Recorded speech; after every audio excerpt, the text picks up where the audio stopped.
கர்த்தர் கொடுத்தார், கர்த்தர் எடுத்தார், கர்த்தருடைய நாமத்துக்கு ஸ்தோத்திரம். ஆதியாகமம் வேதத்தின் முதல் புத்தகம் என்றாலும் காலவரிசைப்படி முதலில் எழுதப்பட்டது யோபுவின் புத்தகமே. தேவனுடைய வார்த்தையை எழுதும் பொழுது யோபுவின் புத்தகத்திலிருந்து வேண்டும் என்று தேவன் விரும்பினார். யோபுவின் வாழ்க்கை எனக்கு மிகுந்த சவாலாகவும் உந்துதலாகவும் இருக்கிறது. தன் வாழ்வில் ஆசீர்வாதங்களை பெற்ற போதும் அவை அவரிடமிருந்து எடுக்கப்பட்ட போதும் அவர் கர்த்தரையே மகிமைப்படுத்தினார். பழைய ஏற்பாட்டு காலத்தில் வாழ்ந்த யோபுவே இவ்வளவு உறுதியோடு இருந்தாரென்றால் புதிய ஏற்பாட்டு காலத்தில் வாழும் நாம் இன்னும் அதிக வைராக்கியத்தோடு வாழ வேண்டும் என்று விரும்புகிறேன். எனவே யோபு புத்தகத்தின் முதல் மற்றும் கடைசி அதிகாரங்களைக் கொண்டு அவர் வாழ்க்கை வரலாற்றை நாம் ஆராய்வோம். யோபு 1ஆம் அதிகாரம் 1ஆம் வசனத்திலிருந்து 22ஆம் வசனம் வரை மற்றும் யோபு 42ஆம் அதிகாரம் 10ஆம் வசனத்திலிருந்து 17ஆம் வசனம் வரை. ஊத்ஸ் தேசத்திலே யோபு என்னும் பெயர் கொண்ட ஒரு மனுஷன் இருந்தான். அந்த மனுஷன் உத்தமனும் சன்மார்க்கனும் தேவனுக்கு பயந்து பொல்லாப்புக்கு விலகுகிறவனுமாயிருந்தான். அவனுக்கு 7 குமாரரும் 3 குமாரத்திகளும் பிறந்தார்கள். அவனுக்கு 7000 ஆடுகளும் 3000 ஒட்டகங்களும் 500 ஏர் மாடுகளும் 500 கழுதைகளுமாகிய மிருகஜீவன்கள் இருந்ததுமன்றி திரளான பணிவிடைக்காரரும் இருந்தார்கள். அதனால் அந்த மனுஷன் கிழக்கத்தி புத்திரர் எல்லாரிலும் பெரியவனாயிருந்தான். அவன் குமாரர் அவனவன் தந்தன் நாளிலே தந்தன் வீட்டிலே விருந்து செய்து தங்கள் 3 சகோதரிகளையும் தங்களோடே போஜனம் பண்ணும்படி அழைப்பார்கள்.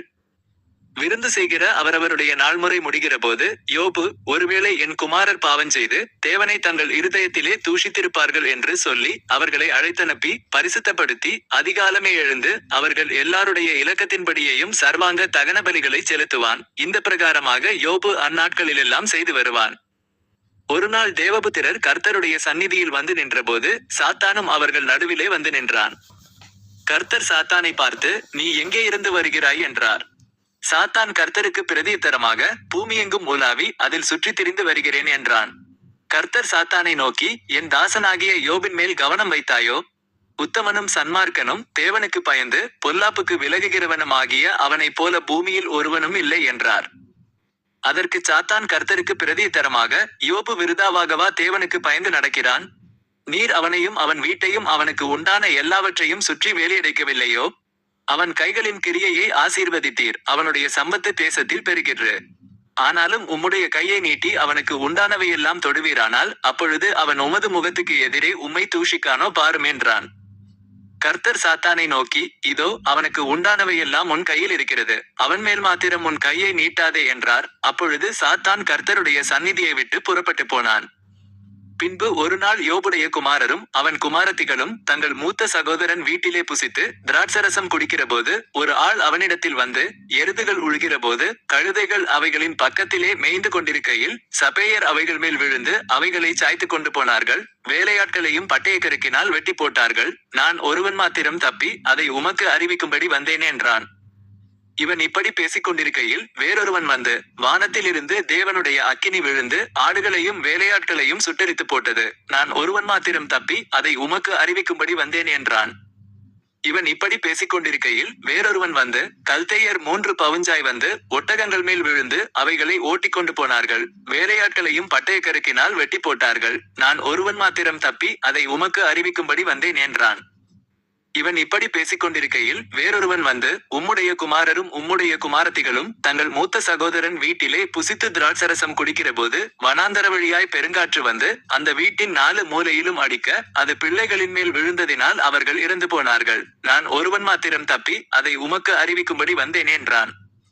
அப்பொழுது யோபு எழுந்திருந்து தன் சால்வையை கிழித்து தன் தலையை சிரைத்து தரையிலே விழுந்து பணிந்து, நிர்வாணியாய் என் தாயின் கர்ப்பத்திலிருந்து வந்தேன், நிர்வாணியாய் அவ்விடத்துக்கு திரும்புவேன். கர்த்தர் கொடுத்தார், கர்த்தர் எடுத்தார், கர்த்தருடைய நாமத்துக்கு ஸ்தோத்திரம் என்றான்.